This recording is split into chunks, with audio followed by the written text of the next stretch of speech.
ಮಂಡ್ಯದಲ್ಲಿ ಪಂಚಮಸಾಲಿ ಹೋರಾಟದ ವೇಳೆ ನಡೆದ ಲಾಠಿ ಚಾರ್ಜ್ ಅನ್ನ ಸಿಎಂ ಸಿದ್ದರಾಮಯ್ಯ ಸಮರ್ಥಿಸಿಕೊಂಡಿದ್ದಾರೆ. ಪಂಚಮಸಾಲಿ ಹೋರಾಟಗಾರರನ್ನ ಸುವರ್ಣಸೌಧಕ್ಕೆ ಮಾತನಾಡೋಣ ಬನ್ನಿ ಅಂದ್ರೂ ಬರ್ಲಿಲ್ಲ. ಸುವರ್ಣಸೌಧಕ್ಕೆ ನುಗ್ಗೋಕೆ ಯತ್ನ ಮಾಡಿದ್ರು. ಈ ವೇಳೆ ತಡೆಯೋಕ್ ಹೋದ್ರೆ ಕಲ್ಲು ತೂರಾಟ ಮಾಡಿದ್ರು. ಪೊಲೀಸರಿಗೆ ಗಾಯ ಆಗಿವೆ. ಈ ಬಗ್ಗೆ ನಮ್ಮ ಬಳಿ ಸಾಕ್ಷಿ ಫೋಟೋ ಬೇಕಾದ್ರೂ ತೋರಿಸ್ತೀವಿ.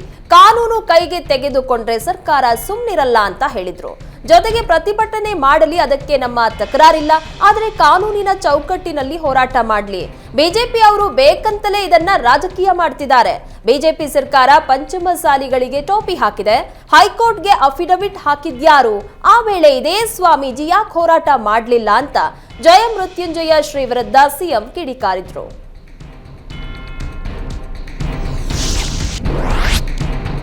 ಪಂಚಮಸಾಲಿ 2A ಮೀಸಲಾತಿ ಸಂವಿಧಾನ ವಿರೋಧಿ ಎಂಬ ಸಿಎಂ ಹೇಳಿಕೆಗೆ ಪಂಚಮಸಾಲಿ ಸಮುದಾಯದ ಪರ ವಕಾಲತ್ತು ವಹಿಸಿದ್ದ ವಕೀಲ ದಿನೇಶ್ ಪಾಟೀಲ್ ಪ್ರತಿಕ್ರಿಯೆ ಕೊಟ್ಟಿದ್ದಾರೆ. ನಮ್ಮ ಬೇಡಿಕೆ ಸಂವಿಧಾನಾತ್ಮಕವಾಗಿದ್ದು ಕಾನೂನು ಪ್ರಕಾರ ಇದೆ. ಆದರೆ ಕರ್ನಾಟಕ ಸರ್ಕಾರದ ವಾದ ಕಾನೂನುಬದ್ಧವಾಗಿ ತಪ್ಪಾಗಿದೆ. ನಾವು ಕಾನೂನು ಹೋರಾಟದಲ್ಲಿ ಗೆಲುವು ಸಾಧಿಸುವ ವಿಶ್ವಾಸ ಇದೆ ಅಂತ ಹೇಳಿದ್ರು. ಲಿಂಗಾಯತ ಪಂಚಮಸಾಲಿಗಳು ಹಿಂದುಳಿದ ವರ್ಗಗಳ ಶಾಶ್ವತ ಆಯೋಗಕ್ಕೆ ಅರ್ಜಿ ಸಲ್ಲಿಸಿದ್ದೇವೆ. ಅರ್ಜಿಗೆ ಪೂರಕವಾದ ದಾಖಲೆ ಸಲ್ಲಿಸಿ ವಿವರವಾದ ವಾದವನ್ನ ಮಂಡಿಸಿದ್ದೀವಿ. ರಾಜ್ಯ ಹಿಂದುಳಿದ ವರ್ಗಗಳ ಶಾಶ್ವತ ಆಯೋಗ ಇನ್ನೂ ತನ್ನ ಅಂತಿಮ ವರದಿಯನ್ನ ಸಲ್ಲಿಸಿಲ್ಲ. ಅಂತಿಮ ವರದಿ ಪಡೆದು ಪರಿಶೀಲನೆ ನಡೆಸಿ ನಿರ್ಧಾರವನ್ನ ಮಾಡಬೇಕಾಗುತ್ತೆ ಅಂತ ವಕೀಲ ದಿನೇಶ್ ಪಾಟೀಲ್ ತಿಳಿಸಿದ್ದಾರೆ. ಒಳ ಮೀಸಲಾತಿ ಜಾರಿಗೆ ಒತ್ತಾಯಿಸಿ ಮಾದಿಗ ಮೀಸಲಾತಿ ಹೋರಾಟದ ವತಿಯಿಂದ ಡಿಸೆಂಬರ್ 16ರಂದು ಬೆಳಗಾವಿಯಲ್ಲಿ ಬೃಹತ್ ಹೋರಾಟವನ್ನು ಹಮ್ಮಿಕೊಳ್ಳಲಾಗಿದೆ. ಸದನದಲ್ಲಿ ಒಳ ಮೀಸಲಾತಿಗೆ ಧ್ವನಿ ಎತ್ತುವಂತೆ ಒತ್ತಾಯಿಸಿ ಡಿಸೆಂಬರ್ 14ರಂದು ಎಲ್ಲ ಶಾಸಕರು ಎಂಎಲ್ಸಿಗಳ ಮನೆ ಮುಂದೆ ತಮಟೆ ಚಳವಳಿಯನ್ನು ನಡೆಸಲಾಗುತ್ತದೆ ಅಂತ ಮಾಜಿ ಕೇಂದ್ರ ಸಚಿವ ನಾರಾಯಣಸ್ವಾಮಿ ತಿಳಿಸಿದ್ರು. ಮಾದಾರ ಚೆನ್ನಯ್ಯ ಸ್ವಾಮೀಜಿ, ಗೋವಿಂದ ಕಾರಜೋಳ ಸೇರಿ ಎಲ್ಲ ಪಕ್ಷದ ಶಾಸಕರು, ಆಡಳಿತ ಪಕ್ಷದ ಸಚಿವರು ಭಾಗವಹಿಸಲಿದ್ದಾರೆ. ಶೋಷಿತರಲ್ಲಿ ಶೋಷಿತರಿಗೆ ಮುಖ್ಯ ವಾಹಿನಿಗೆ ತರುವುದಕ್ಕಾಗಿ ಒಳ ಮೀಸಲಾತಿ ಕೊಡಬೇಕಾಗಿದೆ. ಜನಸಂಖ್ಯೆ ಆಧಾರದ ಮೇಲೆ ಒಳ ಮೀಸಲಾತಿ ಕೊಡುವುದಲ್ಲ ಎಂದು ಸಿಎಂ ಗೃಹ ಸಚಿವರಿಗೆ ಕೇಂದ್ರ ಸಚಿವ ನಾರಾಯಣಸ್ವಾಮಿ ಪಾಠ ಮಾಡಿದ್ದಾರೆ. ಹರಿಯಾಣ ಸರ್ಕಾರ ಘೋಷಣೆ ಮಾಡಿದಂತೆ ಒಳ ಮೀಸಲಾತಿ ಘೋಷಣೆಗೆ ಆಗ್ರಹಿಸಿದರು.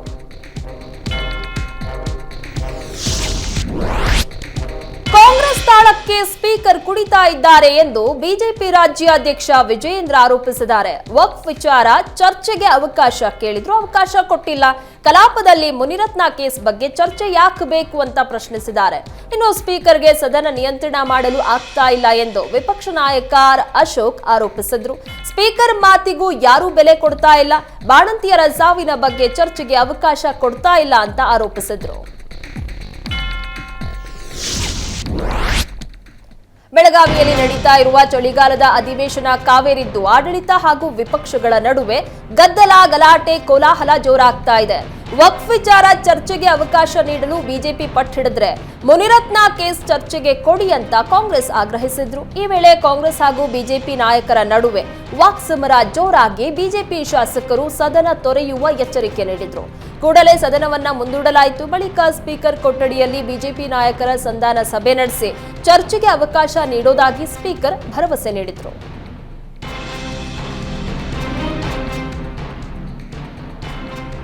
ಕಾಂಗ್ರೆಸ್ ಬಿಜೆಪಿ ಮಧ್ಯೆ one nation one election fight ಶುರುವಾಗಿದೆ. ಕೇಂದ್ರ ಸರ್ಕಾರದ ನಿರ್ಧಾರಕ್ಕೆ ಡಿಸಿಎಂ ಡಿಕೆಶಿ ವಿರೋಧ ವ್ಯಕ್ತಪಡಿಸಿದ್ದಾರೆ. ಸಣ್ಣ ಸಣ್ಣ ಪಾರ್ಟಿಗಳ ಮುಗಿಸೋ ತಂತ್ರವೆಂದು ಡಿಕೆಶಿ ಆರೋಪಿಸಿದ್ದಾರೆ. ರಾತ್ರಿ ಮೋದಿ ಕನಸು ಕಾಣ್ತಾರೆ, ಬಿಜೆಪಿಯವರು ವಾವ್ ಅಂತಾರೆ. ಯಾವ ರೀತಿ ಮಾಡ್ತಾರೆ, ಬ್ಲೂ ಪ್ರಿಂಟ್ ಇದೆಯಾ ಅಂತ ಪ್ರಿಯಾಂಕ್ ಖರ್ಗೆ ಪ್ರಶ್ನಿಸಿದ್ದಾರೆ. ಇನ್ನು ಕಾರ್ಮಿಕ ಸಚಿವ ಸಂತೋಷ್ ಲಾಡ್ ಮಾತ್ರ ಒನ್ ನೇಷನ್ ಒನ್ ಎಲೆಕ್ಷನ್ಗೆ ನನ್ನ ವಿರೋಧ ಇಲ್ಲ, ಇದನ್ನೇ ದೊಡ್ಡ ಡೆವಲಪ್ಮೆಂಟ್ ಅಂತ ತೋರಿಸಬೇಡಿ ಎಂದಿದ್ದಾರೆ. ಬೆಳಗಾವಿಯಲ್ಲಿ ನಡೀತಾ ಇರುವ ಚಳಿಗಾಲದ ಅಧಿವೇಶನದಲ್ಲಿ ಕಲೆಕ್ಷನ್ ದಂಧೆ ಸದ್ದು ಮಾಡ್ತಾ ಇದೆ. ಅಧಿವೇಶನ ನಡೆಸಲು ಅಧಿಕಾರಿಗಳು ಹಣ ವಸೂಲಿ ಮಾಡ್ತಿದ್ದಾರೆ ಅಂತ ಆರ್ಟಿಐ ಕಾರ್ಯಕರ್ತ ಭೀಮಪ್ಪ ಗಡ ಗಂಭೀರ ಆರೋಪ ಮಾಡಿದ್ದಾರೆ. ಸುವರ್ಣಸೌಧದ ಅಧಿವೇಶನದ ಹೆಸರಲ್ಲಿ ಹಣ ಸಂಗ್ರಹಿಸುವ ಬಗ್ಗೆ ಅಧಿಕಾರಿಗಳು ಚರ್ಚೆ ನಡೆಸ್ತಾ ಇರುವ ವಿಡಿಯೋ ರಿಲೀಸ್ ಮಾಡಿರೋ ಭೀಮಪ್ಪ ಗಡಾದ್ ಅಧಿಕಾರಿಗಳ ವಿರುದ್ಧ ಆಕ್ರೋಶ ವ್ಯಕ್ತಪಡಿಸಿದ್ದಾರೆ. ಆತಿಥ್ಯದ ಹೆಸರಲ್ಲಿ ಸಚಿವರು ಅಧಿಕಾರಿಗಳ ಹಣ ವಸೂಲಿ ಮಾಡ್ತಾ ಇದ್ದಾರೆ. ಈ ಬಗ್ಗೆ ಸಂಬಂಧಪಟ್ಟ ಅಧಿಕಾರಿಗಳು ಕ್ರಮ ಜರುಗಿಸಬೇಕು ಅಂತ ಆಗ್ರಹಿಸಿದ್ದಾರೆ. ಬಳ್ಳಾರಿಯಲ್ಲಿ ಬಾಣಂತಿಯರ ಸರಣಿ ಸಾವು ಪ್ರಕರಣದಲ್ಲಿ ಪಶ್ಚಿಮ ಬಂಗ ಕಂಪನಿ ವಿರುದ್ಧ ಕೇಸ್ ದಾಖಲಿಸುವುದಕ್ಕೆ ಆರೋಗ್ಯ ಇಲಾಖೆ ಮುಂದಾಗಿದೆ. 9 ಬ್ಯಾಚ್ ಔಷಧಿ ಸ್ಟ್ಯಾಂಡರ್ಡ್ ಕ್ವಾಲಿಟಿ ಇಲ್ಲ ಎಂದು ವರದಿಯಲ್ಲಿ ಉಲ್ಲೇಖಿಸಲಾಗಿದೆ. ಅದರಿಂದ 9 ಬ್ಯಾಚ್ಗಳ ಮೇಲೆ ಕೇಸ್ ದಾಖಲಿಸುವುದಕ್ಕೆ ಸಿದ್ಧತೆ ನಡೆಸಿದ್ದಾರೆ. ಒಟ್ಟು 192 ಬ್ಯಾಚ್ ಗ್ಲೂಕೋಸ್ ಅನ್ನ ಬಂಗಾ ಕಂಪನಿ ಪೂರೈಸಿತ್ತು. ಶಿವಮೊಗ್ಗಕ್ಕೆ 3 ಬ್ಯಾಚ್, ಚಿಕ್ಕಮಗಳೂರಿಗೆ 3 ಬ್ಯಾಚ್, ಬೆಂಗಳೂರು, ಹಾವೇರಿ, ಗದಗಕ್ಕೆ ತಲಾ 1 ಬ್ಯಾಚ್ ಪೂರೈಕೆಯಾಗಿದೆ. 9 ಬ್ಯಾಚ್ಗಳ ಮೇಲೆ ಕೋರ್ಟ್ನಲ್ಲಿ ಕೇಸ್ ದಾಖಲಿಸುವುದಕ್ಕೆ ಸಿದ್ಧತೆ ನಡೆಸಲಾಗಿದೆ.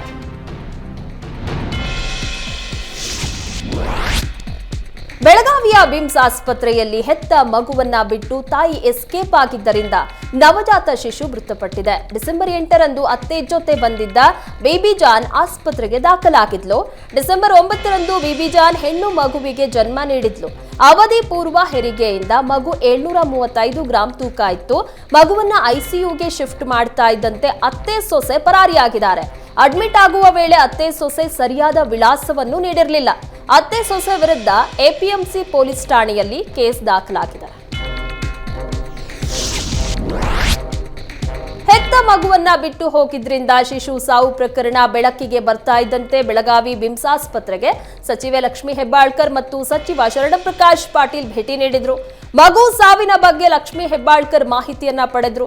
ಕಾಲು ಜಾರಿ ಬಿದ್ದಿದ್ದ 6.5 ತಿಂಗಳ ಗರ್ಭಿಣಿಯನ್ನ ತೀವ್ರ ನೋವಿನ ಕಾರಣಕ್ಕೆ ಬಿಮ್ಸ್ಗೆ ಕರೆತರಲಾಗಿತ್ತು ಎಂದು ಲಕ್ಷ್ಮೀ ಹೆಬ್ಬಾಳ್ಕರ್ ತಿಳಿಸಿದ್ರು.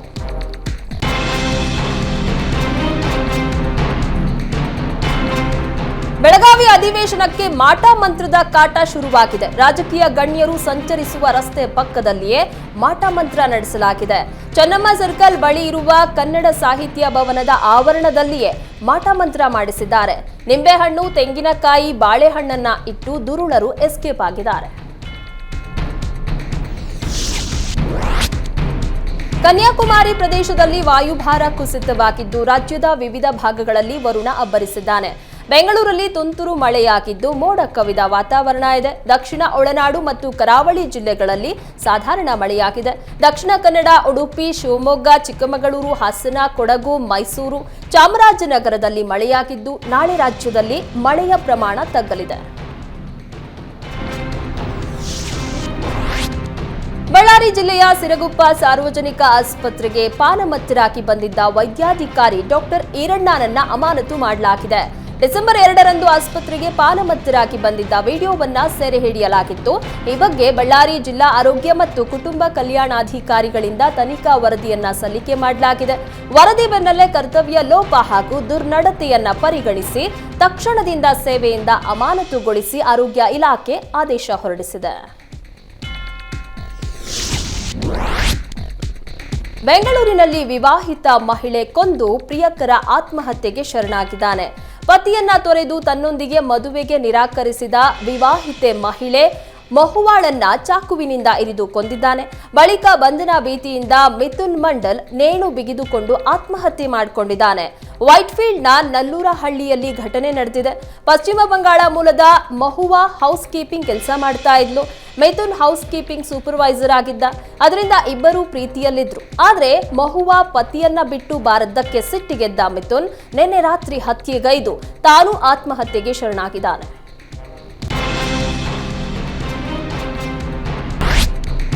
ನಾಡದೇವತೆ ಚಾಮುಂಡೇಶ್ವರಿಗೆ ಭಕ್ತಿಯಿಂದ ಸಮರ್ಪಿಸಿದ ಸೀರೆಗಳನ್ನ ಕಾಳಸಂತೆಯಲ್ಲಿ ಅರ್ಧ ಬೆಲೆಗೆ ಮಾರಾಟವಾಗ್ತಾ ಇದೆ ಅಂತ ಸಾಮಾಜಿಕ ಕಾರ್ಯಕರ್ತ ಸ್ನೇಹಮಯಿ ಕೃಷ್ಣ ಆರೋಪಿಸಿದ್ದಾರೆ. ಚಾಮುಂಡಿ ಬೆಟ್ಟದ ಕಾರ್ಯದರ್ಶಿ ರೂಪಾ ವಿರುದ್ಧ ಗಂಭೀರ ಆರೋಪ ಮಾಡಿರುವ ಸ್ನೇಹಮಯಿ ಕೃಷ್ಣ ವಿಡಿಯೋ ಸಮೇತ ಕೆಆರ್ ಪೊಲೀಸರಿಗೆ ದೂರನ್ನ ನೀಡಿದ್ದಾರೆ. ದೇವಿಗೆ ಉಡುಗೊರೆಯಾಗಿ ಬಂದ ಸೀರೆಗಳನ್ನ ಯುವಕನೊಬ್ಬ ಕಾರ್ಯದರ್ಶಿಗಳ ಕಾರಿಗೆ ಹಾಕೊಂಡು ಹೋಗ್ತಾ ಇರುವ ವಿಡಿಯೋ ಚಿತ್ರೀಕರಣ ಮಾಡಿದ್ದಾನೆ. ಈ ಬಗ್ಗೆ ಚಾಮುಂಡಿ ಬೆಟ್ಟ ಪ್ರಾಧಿಕಾರದ ಕಾರ್ಯದರ್ಶಿ ರೂಪಾ ವಿಚಾರಿಸಿದಾಗ ಸ್ಪಷ್ಟ ಉತ್ತರ ನೀಡಿಲ್ಲ. ರೂಪಾ ಅಧಿಕಾರ ವಹಿಸಿಕೊಂಡ ದಿನದಿಂದ ದೇವಿಗೆ ನೀಡುವ ಲಕ್ಷಾಂತರ ಬೆಲೆಯ ಸೀರೆಗಳನ್ನ ಈ ರೀತಿ ಕದ್ದು ಮಾರಾಟ ಮಾಡಿರುವುದು ದೂರಿನಲ್ಲಿ ಉಲ್ಲೇಖ ಆಗಿದೆ. ಪ್ರೇಮ ಪ್ರಕರಣದಲ್ಲಿ ಮಂಗಳೂರು ಜೈಲು ಸೇರಿದ್ದ ಯುವಕನ ಮೇಲೆ ಕೈದಿಗಳೇ ಹಲ್ಲೆ ನಡೆಸಿದ್ದಾರೆ. ಜೈಲಿನ ಒಳಗಿನ ಕೈದಿಗಳಿಗೆ ಯುವತಿ ಪೋಷಕರು ಸುಪಾರಿ ಕೊಟ್ಟಿರುವ ಆರೋಪ ಕೇಳಿಬಂದಿದೆ. ನಟೋರಿಯಸ್ ಕೈದಿಗಳಿಂದ ಯುವಕನ ಮೇಲೆ ಹಲ್ಲೆ ಆರೋಪ ಕೇಳಿಬಂದಿದೆ. ಕೈಕಾಲು, ಎದೆ, ಗುಪ್ತಾಂಗ ತುಳಿದು ರಾಕ್ಷಸಿ ಕೃತ್ಯ ಎಸಗಿದ್ದಾರೆ. ಜೈಲಿನಲ್ಲಿ ಇರುವಾಗಲೇ ಹಲ್ಲೆಗೊಳಗಾಗಿ ವಿದ್ಯಾರ್ಥಿ ಜಾಮೀನು ಪಡೆದು ಆಸ್ಪತ್ರೆಯನ್ನ ಸೇರಿದ್ದಾನೆ. ಈ ವೇಳೆ ಜೈಲಿನ ಅವ್ಯವಸ್ಥೆ ಬಗ್ಗೆ ಸುವರ್ಣ ನ್ಯೂಸ್ ಜೊತೆಯಲ್ಲಿ ವಿದ್ಯಾರ್ಥಿ ಅಳಲನ್ನ ತೋಡ್ಕೊಂಡಿದ್ದಾನೆ. ಜೊತೆಗೆ ಮಂಗಳೂರು ಕಾರಾಗೃಹ ಕರಾಳತೆಯನ್ನ ಬಿಚ್ಚಿಟ್ಟಿದ್ದಾನೆ. ಡ್ರಗ್ಸ್, ಮೊಬೈಲ್ ಬಳಕೆ ಮಾಡಲಾಗ್ತಾ ಇದೆ ಅಂತ ತಿಳಿಸಿದ್ದಾನೆ. ಸಿಲಿಕಾನ್ ಸಿಟಿಯಲ್ಲಿ ರೋಡ್ ರೇಜ್ ಪ್ರಕರಣ ದಿನದಿಂದ ದಿನಕ್ಕೆ ಹೆಚ್ಚಾಗ್ತಾ ಇದೆ. ಕಾಡುಗೋಡಿ ಬಳಿ ತಡರಾತ್ರಿ ಕಾರಿನ ಚಾಲಕನನ್ನ ತಡೆದು ಬೈಕ್ ಸವಾರರು ಅವಾಚ್ಯ ಶಬ್ದಗಳಿಂದ ನಿಂದಿಸಿದ್ದಾರೆ. ಕಾರು ಚಾಲಕನ ಮೊಬೈಲ್ನಲ್ಲಿ ವಿಡಿಯೋ ಸೆರೆಯಾಗಿದೆ. ಇಬ್ಬರು ದ್ವಿಚಕ್ರ ವಾಹನ ಸವಾರರ ವಿರುದ್ಧ ಕ್ರಮಕ್ಕೆ ಆಗ್ರಹಿಸಿದ್ದಾರೆ. ದ್ವಿಚಕ್ರ ವಾಹನ ಸವಾರರ ವಿರುದ್ಧ ಕ್ರಮ ಕೈಗೊಳ್ಳುವಂತೆ ಕಾರು ಚಾಲಕ ಒತ್ತಾಯಿಸಿದ್ದಾರೆ.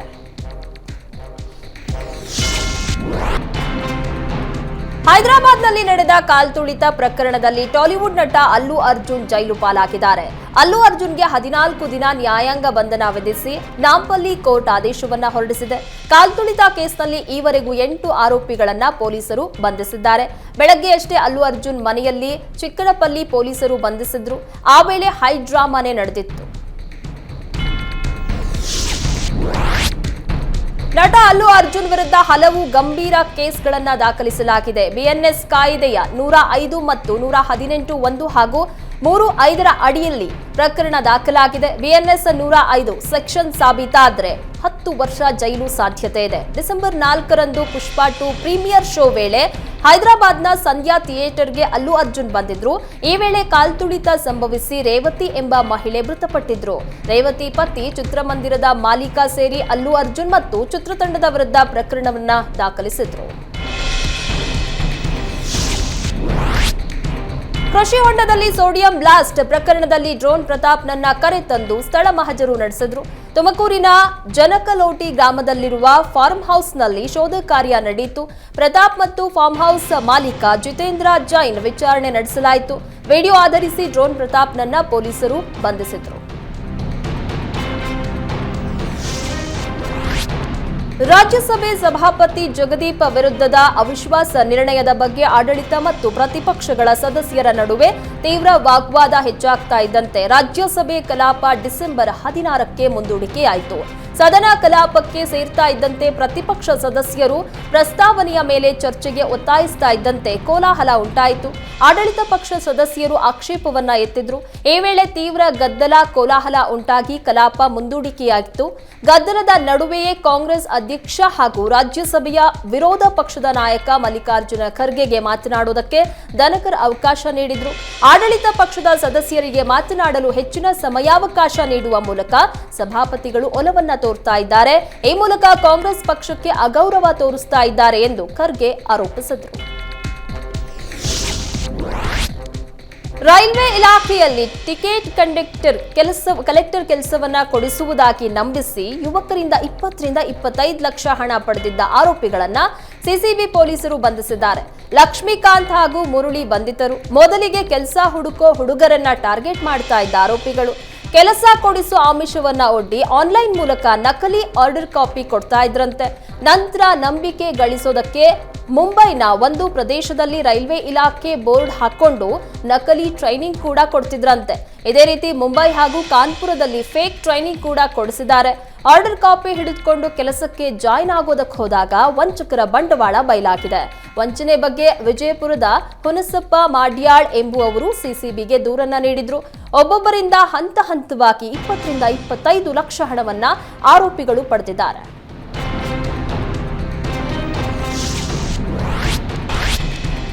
ಮಹದೇಶ್ವರ ಬೆಟ್ಟದ ಪೊನ್ನಾಚಿ ಬಳಿ ಚಿರತೆ ಅಡ್ಡ ಬಂದ ಪರಿಣಾಮ ಚಾಲಕ ನಿಯಂತ್ರಣ ತಪ್ಪಿ ಮಾರುತಿ ಓಮ್ನಿ ವಾಹನ ಕಂದಕಕ್ಕೆ ಉರುಳಿ ಬಿದ್ದ ಘಟನೆ ನಡೆದಿದೆ. ಅದೃಷ್ಟವಶಾತ್ ಕಾರಿನಲ್ಲಿದ್ದವರು ಪ್ರಾಣಾಪಾಯದಿಂದ ಬಚಾವಾಗಿದ್ದಾರೆ. ಕುರ್ಕುರೆ ಪೊಟ್ಟಣಗಳನ್ನ ತುಂಬಿಕೊಂಡು ಬರ್ತಾ ಇದ್ದ ಈ ವಾಹನ ಕೌದಳ್ಳಿಗೆ ತೆರಳುವ ವೇಳೆ ಈ ಅವಘಡ ಸಂಭವಿಸಿದೆ. ಸ್ಥಳೀಯರ ನೆರವಿನಿಂದ ಜೆಸಿಬಿ ಮೂಲಕ ಈ ವಾಹನವನ್ನ ಮೇಲೆತ್ತಲಾಯಿತು. ಬಾಣಂತಿಯರ ಸಾವಿನ ಪ್ರಕರಣದ ಬೆನ್ನಲ್ಲೇ ನವಜಾತ ಶಿಶುಗಳ ಮರಣ ಪ್ರಮಾಣ ಬೆಚ್ಚಿ ಬೀಳಿಸುವಂತಿದೆ. ಕಳೆದ 3 ವರ್ಷದಲ್ಲಿ ಬರೋಬ್ಬರಿ 17,000 ನವಜಾತ ಶಿಶುಗಳು ಮೃತಪಟ್ಟಿವೆ. ಆರೋಗ್ಯ ಮತ್ತು ಕುಟುಂಬ ಕಲ್ಯಾಣ ಸೇವೆಗಳ ನಿರ್ದೇಶನದಲ್ಲಿ ಅಂಕಿ ಅಂಶದಿಂದ ಶಿಶುಗಳ ಸಾವಿನ ಕುರಿತ ವಿಚಾರ ಬಯಲಾಗಿದೆ. ಶಿಶು ಮರಣ ಪ್ರಮಾಣ ಹೆಚ್ಚುತ್ತಿರುವ ಬೆನ್ನಲ್ಲೇ ಮಕ್ಕಳ ಹಕ್ಕುಗಳ ಆಯೋಗ ಅಲರ್ಟ್ ಆಗಿದೆ. ಶಿಶು ಮರಣ ಪ್ರಮಾಣ ನಿಯಂತ್ರಿಸೋದಕ್ಕೆ ಗ್ರೌಂಡ್ ಲೆವೆಲ್ನಲ್ಲಿ ಕಾರ್ಯಾಚರಣೆ ನಡೆಸೋದಕ್ಕೆ ಟಾಸ್ಕ್ ಫೋರ್ಸ್ಗೆ ಮಕ್ಕಳ ಆಯೋಗ ಮನವಿ ಮಾಡಿದೆ.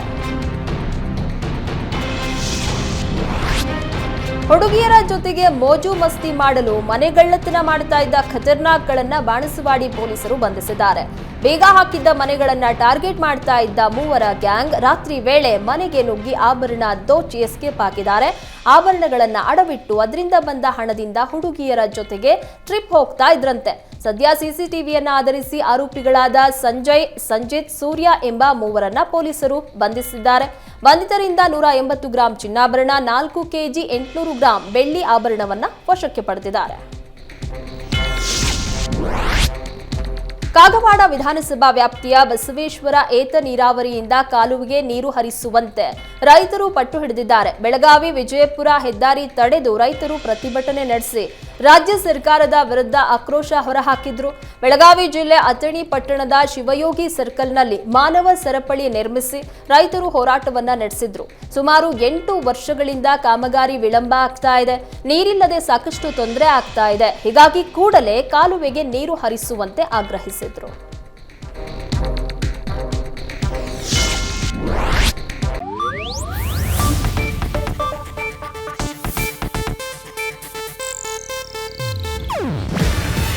ಇದು ಏಷ್ಯಾನೆಟ್ ನ್ಯೂಸ್ ನೆಟ್ವರ್ಕ್ ಪ್ರಸ್ತುತಿ. ನೀವು ನೋಡ್ತಿದ್ದೀರಾ ಏಷ್ಯಾನೆಟ್ ಸುವರ್ಣ ನ್ಯೂಸ್.